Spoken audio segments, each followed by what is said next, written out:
نو سوال کړی دی چې دا میسج خلک ډېر خوري او دا بعض خلک یې بیانوي چې د یو مونځ پرېښودو سزا چې ده نو هغه په جهنم کې 2,88,00,000 کاله تېرول دي. دا خبره صحیح ده او که نه؟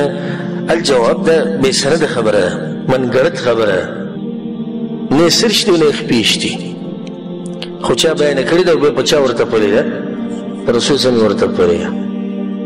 دا بعض کسان د خپل کاروبار چې چلوي د هغې دپاره د رسول صلی الله نوم استعمالوي والعیاذ بالله.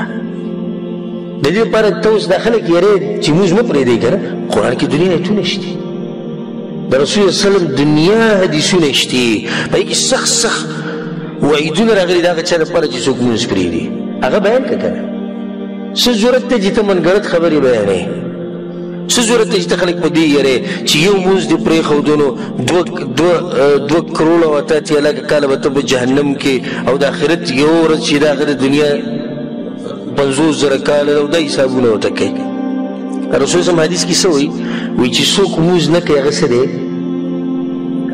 کافر دی. د دې نه بله غټه خبره شته؟ دا غټه خبره ده که دا 2 کروړه په جهنم کې تېرول دا وخت کومه غټه ده؟ چې کافر نه غټه ده، هر څه نه ختم شو، ټول عمر لاړ جهنم ته. نو که ته څوک یېرول غواړې قرآن او حدیث کو نه وکړه، په کې شته وعیدونه، هغه وعیدونه بیان کوي، خو دا خبره نه ده ثابت. والله اعلم.